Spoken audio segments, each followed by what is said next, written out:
안녕하세요. 대한민국 연금 바이블 연금 이야기 저자 차경수입니다. 드디어 책이 나왔습니다. 저는 공무원연금 수급자이고 곧 국민연금도 받습니다. 퇴직 후 연금 강의하고 개인 컨설팅도 하고 있습니다. 이번 책에는 수많은 분들 개인 상담을 통해서 얻은 다양한 실전 사례를 담았습니다. 상담 요청하신 분들이 뭘 가장 많이 문의하는지, 그 질문에 저는 어떻게 조언해 드리고 있는지 10가지 소재에 대해서 정리해 드리겠습니다. 연금계좌 운용 가장 질문이 많습니다. 연금저축펀드와 IRP를 어떻게 운용하나요? 연금저축펀드, IRP, ISA 비중을 어떻게 가져가나요? 올해부터 연 1,800씩 내려면 어떤 계좌에 내는 게 좋나요?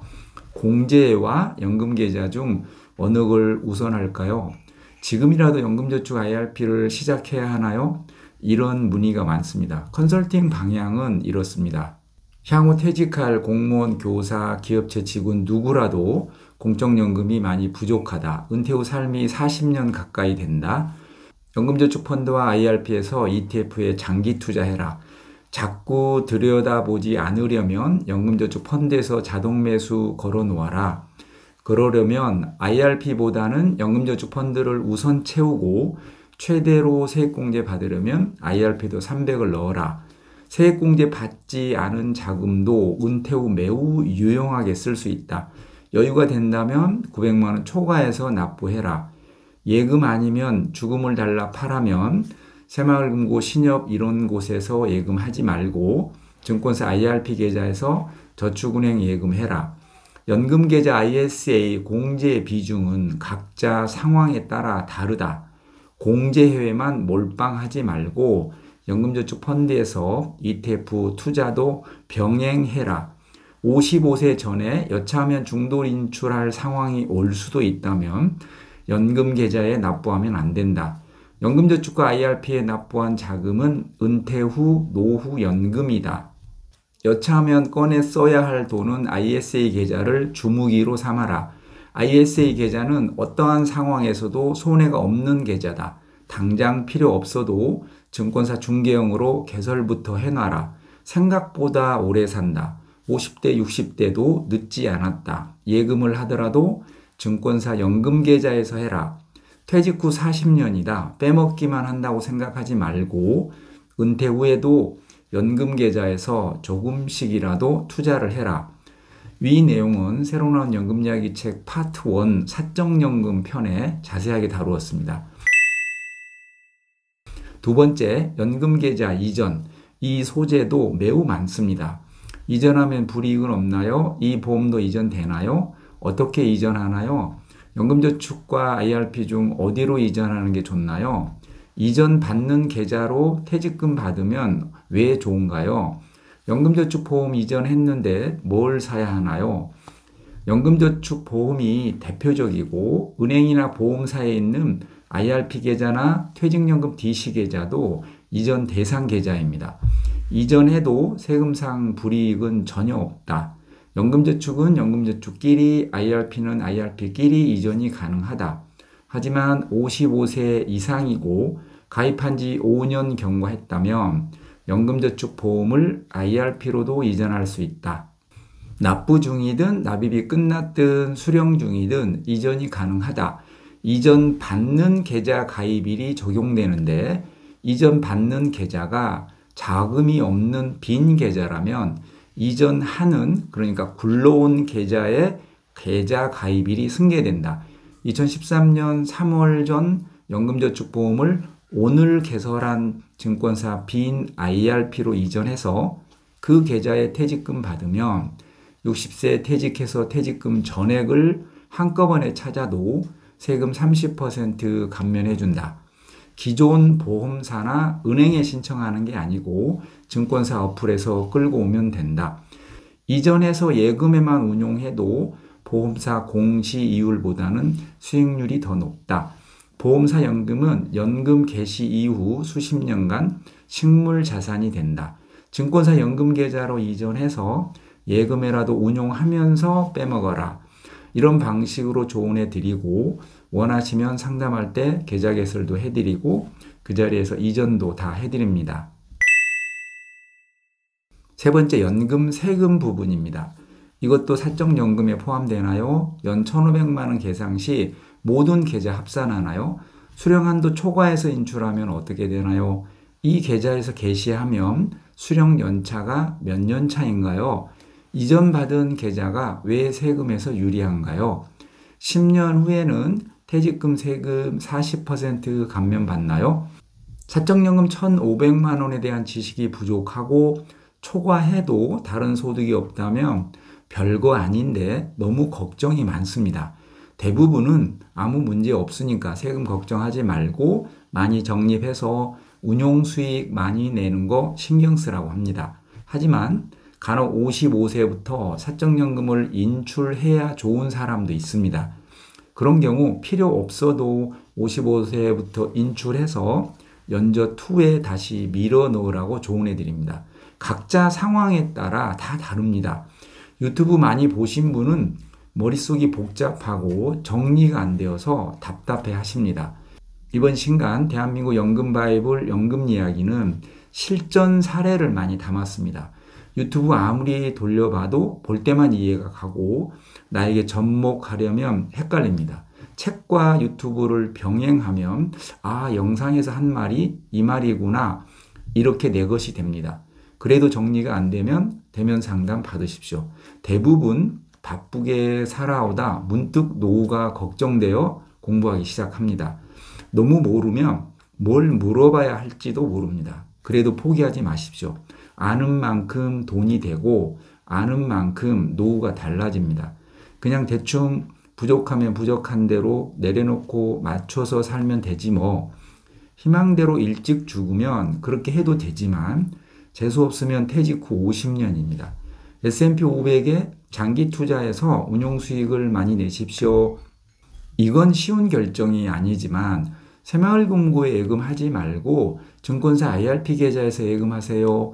이건 어렵지 않게 실행할 수 있습니다. 똑같은 금융소득인데 어느 계좌에서 발생한 거냐에 따라 수백만 원의 세금과 건보료 차이가 납니다. 그동안 관심이 없어서 어렵게 느껴지는 겁니다. 저는 공무원 초봉 월 15만 원 받고 시작했습니다. 찐 흙수저로 태어났습니다. 퇴직 후 지금 너무 행복하게 살고 있습니다. 시간이 돈입니다. 돈이 일하게 하십시오. 네 번째, 연금 인출 전략. 이거 중요한데 어려워합니다. 연금저축과 IRP는 돈이 묶이는 거 아닌가요? 세액공제 받은 계좌와 받지 않은 계좌를 어떻게 구분하나요? 목돈이 필요한데 그래도 IRP에 퇴직금 받아야 하나요? 퇴직금은 IRP로, 명퇴금은 연금저축 펀드로 받을 수 있나요? 소득이 있는데 55세부터 연금 개시를 해야 하나요? 55세 전에 명퇴했는데 생활비를 어느 계좌에서 인출하면 좋나요? 퇴직수당에 세금 없는데 그래도 IRP에 받는 게 좋나요? 연금은 10년, 20년, 종신형 중 선택해서 빼먹는 거, 이런 개념이 너무 강하게 뇌리에 박혀서 인출 전략을 잘 짜지 못하십니다. 증권사 연금 계좌에서는 내가 필요할 때 원하는 만큼 인출할 수 있고 도중에 연금 액수 증감도 가능하고 목돈이 필요하면 빼면 되고 재취업해서 필요 없으면 일시 중지시켜도 된다고 말해줍니다. 이런 유연성을 머리에 심어주고 수령 한도 얘기도 해주고 세금 얘기도 설명해 드립니다. 워낙 10년 안에 빼먹는다 이런 수령 방법만 고정되어 있어서 그걸 깨줘야 하기 때문입니다. 인출이 예술입니다. 그 인출 기간이 수십 년입니다. 쌓아놓은 거 빼먹는다가 아니고 수십 년간 굴리면서 필요한 금액만 조금씩 찾아서 쓴다. 이렇게 인식하도록 설명해 드립니다. 세액공제 받은 계좌, 받지 않은 계좌 너무 신경 쓰지 마라. 개시할 때 내가 정하면 된다. 부지런히 적립하고 수익 내고 개시하기 1, 2년 전에 계좌별로 총 적립금 규모만 어느 정도 맞추면 됩니다. 메인 연금인 국민연금이 퇴직 후 5년 후에 나오는데 재취업도 안 되면 퇴직금이 푹푹 줄어듭니다. 국민연금 당겨받을까? 이런 마음으로 유튜브 보면 구글 AI가 귀신같이 당겨받으면 좋다는 영상만 던져줍니다. 그렇지 않아도 소득이 부족해 고민했는데 전문가들이 다 당겨받으라고 하네. 이렇게 오판을 하게 됩니다. 퇴직 후 언제까지 어느 계좌에서 얼마씩 인출하고 국민연금 나오기 시작하면 어느 계좌에서 얼마 줄이고 이런 계획이 매우 중요합니다. 소득 활동을 앞으로 몇 년 할 거다. 지금부터 연금 계좌에 1,800, IS에 2,000씩 밀어 넣으면 원금만 얼마가 쌓인다. 65세까지 어느 계좌에서 얼마씩 인출하겠다. 이런 계획을 미리 고민하시기 바랍니다. 연금 인출 전략은 이번 책 파트 4의 연금 인출 전략 편에서 보십시오. 건강보험료 거의 모든 분이 문의하십니다. 피부양자 가능할까요? 소득 2천만 원에 어떤 소득이 포함되나요? 부부 합산하나요? 금융소득 1천만 원 초과하면 건보료 얼마나 나오나요? 건보료 줄이려면 어떻게 해야 하나요? 공무원연금 수급증 취업하면 건보료가 어떻게 되나요? 건보료 은퇴 후 복병 맞습니다. 애경사 고지서는 눈 찔끔 감고 모른 척 지나갈 수 있지만 건보료는 피할 수도 없고 갈수록 늘어납니다. 재취업이 베스트지만 내 마음대로 되는 것도 아니죠. 국민연금이나 공무원연금은 피해갈 수 없으니 나라의 처분에 맡기고 임대소득과 금융소득이 건보료에 노출되지 않도록 해야 합니다. 이건 내가 알고 준비하면 됩니다. 가장 안타까운 사례는 재산이나 금융소득이 그렇게 많지도 않은데 금융소득 종합과세에 들어가고 건보료 피부양자 탈락하고 건보료 수십만 원씩 내는 경우입니다. 계좌만 잘 선택하면 피해갈 수 있는데 안 내도 될 몇백만 원을 냅니다. 아파트나 오피스텔 상가 임대 주고 계신다면 은퇴 후 세금과 건보료에 미치는 영향을 현직 때 체크하셔야 합니다. 퇴직하면 늦습니다. 6번째, 국민연금 추납 임의가입입니다. 지금이라도 임의가입, 임의 계속가입 할까요? 고갈된다는데 추납할까요? 언제 하는 게 좋나요? 건보료 기초연금에서 불리한데 당겨받을까요? 공무원이 어떻게 국민연금도 받죠? 가장 많이 받는 질문이 고갈된다는데 추납해도 될까요? 입니다. 가성비 떨어졌지만 여전히 최강입니다. 전업주부의 경우 남편 유족연금이 나오면 내 국민연금은 연기처럼 사라집니다. 이걸 너무 크게 보지 말라고 합니다. 남편이 빨리 죽어야 득이 되는 연금 전략을 선택하지 마십시오. 당겨서 받으면 78세 전후로 손익분기점에 이릅니다. 78세 이상 살면 손해가 점점 커집니다. 건보료 기초연금에 대한 잘못된 정보 때문에 국민연금 일단 당겨받고 보자는 사람도 많습니다. 공무원 명퇴한 다음 달에 무조건 국민연금 9만 원짜리 임의가입하라고 합니다. 리스크가 없습니다. 10년 못 채우고 포기하면 예금이자 붙여서 돌려받습니다. 일단 한 달치 내놓고 고민하라고 합니다. 그래봐야 국민연금 15만 원, 20만 원인데 꼭 가입해야 할까요? 이에 대한 설명은 묻지 않아도 해드립니다. 국민연금 A값도 매년 오르고 물가도 오르기 때문에 생각보다 많이 오릅니다. 실제 65세에는 지금 알고 있는 금액보다 훨씬 올라가고 죽을 때까지 복리로 올라갑니다. 65세까지 월 9만 원짜리라도 이미 계속 가입하는 걸 추천합니다. 재취업에서 소득이 있다면 소득공제 효과가 크기 때문에 더 많이 납부하라고 합니다. 퇴직한 해 소득이 있었다면 그 해 보험료를 많이 내십시오. 60세까지 낼 거 미리 당겨서 한꺼번에 내면 그 해 모두 소득공제 받을 수 있습니다. 저도 60세 넘었지만 최대 한도인 55만 5,300원씩 납부하고 있고 작년에 1년치 선납했습니다. 자세한 내용은 연금이야기 파트 2 공적연금 편을 보십시오. 7번째, 은퇴 후 월 500만 원 만들고 싶은데 어떻게 준비할까요? 부부 공적연금으로 부족한데 뭐부터 준비할까요? 공제 장기저축급여 몇 년으로 수령하는 게 좋나요?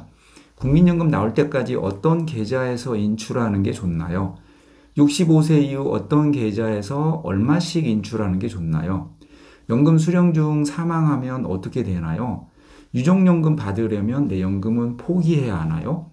은퇴 후 목표 생활비가 다 다릅니다. 앞으로는 정년퇴직해도 공무원연금이 바로 안 나오는 사람이 속출합니다.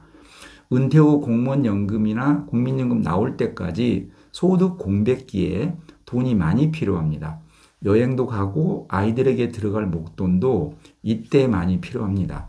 각종 연금보험, 공제, 퇴직금, 주식, 이금융권, 예금, 연금저축인 IRP, 임대소득 이런 걸 가지고 어떻게 현금 흐름을 만들까에 대한 조언을 해드립니다. 기본 생활비는 공적연금과 세금이 붙는 연금, 그러니까 퇴직연금, 사적연금, 그리고 공제에서 맞추라고 합니다. 밥만 먹고 살 수 없겠죠. 자녀들에게 들어갈 목돈, 여행 경비 등 수많은 이벤트 자금이 필요합니다. 이 이벤트 자금통이 커야 은퇴 후 현금 흐름을 아주 유연하게 만들 수 있습니다. 세금과 건보료로부터 철통 보호를 받으며 언제라도 필요할 때 자유롭게 인출한다. 그런데 빼기 전까지는 하루도 놀리지 않고 상품에 굴러간다. 이런 흐름을 만들도록 알려드립니다. 자녀 결혼이나 비상금 명목으로 은행 예금이나 CMA에 억 단위 자금을 하염없이 묻어두는 사람도 있습니다. 언제 쓸지 몰라도 놀리고 있으면 안 됩니다. 비효율적입니다. 8번째, 연금보험, 변액연금, 종신보험 어찌하나요? 50대 이후는 거의 다 해당하는 것 같습니다. 그냥 연금으로 수령할까요? 해지할까요? 손해가 큰데 그래도 해지하는 게 좋을까요? 완납했고 개시만 하면 되는데 그래도 해지하는 게 좋나요? 오래 살 것 같은데 종신형으로 수령하는 게 득 아닌가요? 만약에 해지한다면 목돈을 어떻게 굴려요? 10년 지났지만 손실난 계좌도 있고 겨우 연평균 1% 내외 수익이 난 계좌도 많습니다. 변액연금에 들어있는 펀드가 글로벌 주식형인 경우 수익이 꽤 나기도 하고 중국 펀드 담아놓았다면 10년 지났어도 원금 손실이 큽니다. 해지하자니 아깝고 유지하자니 스트레스 받고 그래도 원금 찰 때까지 기다리겠다는 사람이 많습니다. 논리적이고 과학적으로 설명해도 망설입니다. 그러다 최저보증 상품 상담 받고 나면 마음이 기웁니다. 갈아타는 겁니다.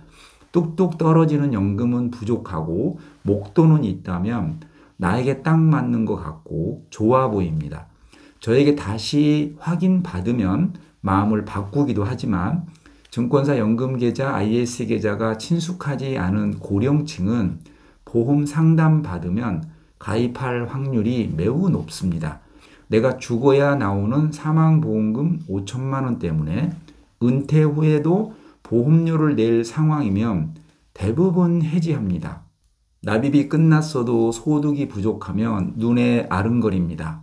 그러다가 에이 30년 후에 나올 5천만 원이 얼마나 가치가 있겠어? 그리고 해지합니다. 연금저축보험은 이전해라. 7.5% 고정이자 주는 로또 보험 외에 연금보험과 변액연금은 해지해라. 특히 대출이 있다면 고민하지 말고 해지해서 대출부터 상환하라고 합니다. 종신보험은 정답이 없으니 의사결정을 빨리 하라고 조언해드립니다. 9번째, 연금계좌에서 어떻게 투자해야 할지 모르겠다. 안전하면서 5% 정도 수익 나는 거 없나요? 고점인데 S&P 500 지금 들어가도 될까요? 월배당 커버드 콜 어떻게 생각하나요? 주식, 채권, 금, 원자재 이런 식으로 자산 배분하는 게 좋나요? 퇴직금 2억인데 포트폴리오를 어떻게 짜야 될지 모르겠어요. 이전하고 방향 다 잡고 나면 뭘 사지에서 다 막힙니다. 본인의 투자 경험과 투자 성향에 따라 모두 달라야 합니다. 너무 공부를 많이 해서 수많은 종목을 포트에 담아놓은 분도 계시고 리스트만 수개월 동안 올려놓고 몇 달간 고민만 하시는 분도 계십니다. 좋다는 건 다 고점이고 예금은 성에 차지 않고 저는 생각보다 보수적입니다. 그 흔한 월배당 커버드 콜 상품도 포트에 전혀 없습니다. 나쁘다가 아니고 그냥 마음이 안 가는 겁니다. 6%대 예금 이자 줄 때 퇴직금 절반 이상을 예금에 넣어놨습니다. 그리고 미국 주식과 채권, 국내 채권형 ETF밖에 없습니다. 국내 주식형은 전혀 없습니다. 금 원자재 같은 상품도 없습니다. 그렇다고 그거 하지 마세요, 이런 말은 절대 하지 않습니다. 자산 배분을 하지 말라는 건 말이 안 되죠. 제 성격상 심플한 걸 좋아해서 제가 포트에 담지 않을 뿐입니다. 공부도 하고 조언을 받되 100% 내 책임이라는 생각으로 투자해라. 누가 추천해도 모르는 건 사지 마라. AI, 인공지능, 양자 컴퓨터, 수많은 핫한 ETF가 매일 쏟아져 나옵니다. 저는 이런 테마형 ETF보다는 지수형 ETF를 매수하라고 합니다. 이런 정도의 투자 방향은 조언해 드릴 수 있지만 이거 좋습니다, 이거 사세요, 이렇게 할 수 없습니다. 저도 내일의 주가는 모르기 때문입니다. 10번째, 자녀 연금 준비 어떻게 할까요? 손녀도 연금저축 펀드 있다는데 계좌 개설 어떻게 해요? ETF 자동 매수하라는데 어떻게 하는 건가요? 국민연금 18세부터 납부하면 왜 좋나요? 5천만 원 증여한다면 어디에 투자하면 좋을까요? 부모 핸드폰으로 자녀 연금저축 펀드 계좌 개설할 수 있습니다. 적은 금액이지만 자동이체 시키고 자동 매수 걸어주라고 합니다. 18세 되면 꼭 국민연금 임의 가입 시켜주되 한 달치만 납부해 놓고 나중에 취업해서 그동안 납부하지 않은 금액 추납하라고 합니다. 취업 후에 바로 추납해도 되고 퇴직 후에 추납해도 됩니다. 추납할지 말지도 내가 선택할 수 있으니까 일단 18세 되면 한 달치 가입은 꼭 해주세요. 이 외에도 노란우산 공제 비중에 대한 상담도 있고 자녀 증여한 자금 어디에 투자하면 좋을지 등 너무도 많은 문의를 하십니다. 상담 받으시려면 디테일하게 문의하셔야 합니다. 아무런 정보 없이 IRP 운영 방안, 퇴직 후 월 500만 원 현금 수령 전략, 이렇게 포괄적으로 문의하시면 상담 효과가 없습니다. 질문하기 어렵더라도 최대한 자세하게 본인의 고민사항을 기술해 주시면 상담 효과가 큽니다. 그동안 제가 정말 많은 분 상담을 해오고 있습니다. 50대 초반에 퇴직하신 분부터 70세까지 일을 하고 계신 분, 자영업자, 의사, 목사, 공무원, 교사, 교수, 공기업 직원 등 정말 다양한 직업을 가진 사람들을 상담하면서 알게 된 수많은 사례와 뭘 어려워하는지, 뭘 많이 놓치고 있는지 이런 실전 사례를 이번 책에 담았습니다. 대한민국 연금 바이블 연금 이야기, 연금 부자가 되는 길을 안내해 드립니다. 강의 필요하시면 문의하세요. 신입사원부터 퇴직 예정자 반까지 직업별 연령대별로 맞춤 강의 해드립니다. 연금 강의 하면 퇴직 앞둔 사람들에게 필요할 거로 생각합니다. 아닙니다. 신입사원부터 60대까지 모두 필요합니다. 오히려 젊을수록 효과는 더 큽니다. 각종 연수기관, 교육기관에서 정기 강의를 하고 있습니다. 어느 강좌라도 교양 과목으로 넣어도 만족도 높습니다. 지난주 모 시청에서 강의하고 하반기 앵콜 강의 요청을 받았습니다. 직원들이 한 번 더 불러달라는 요구가 많아서 심화 과정으로 한 번 더 해달라는 거였습니다. 은퇴 후 이렇게 불러주는 곳이 있어서 너무 행복합니다. 퇴직도 하지 않은 강사가 은퇴 후 삶을 얘기하고 연금의 중요성을 얘기하는 것보다 모든 걸 경험한 퇴직자의 실전 경험이 더 현실감 있을 겁니다. 믿고 써보십시오. 최소 2시간은 주셔야 합니다. 3시간이면 더 좋고 4시간이면 1시간 Q&A까지 소화해드립니다. 서울, 경기, 충남, 대전, 전북, 경북, 부산, 제주, 강원 인재개발원에 출강합니다. 여기에 없는 인재개발원 주무관님 일단 한번 써보십시오. 또 뵙겠습니다. 감사합니다.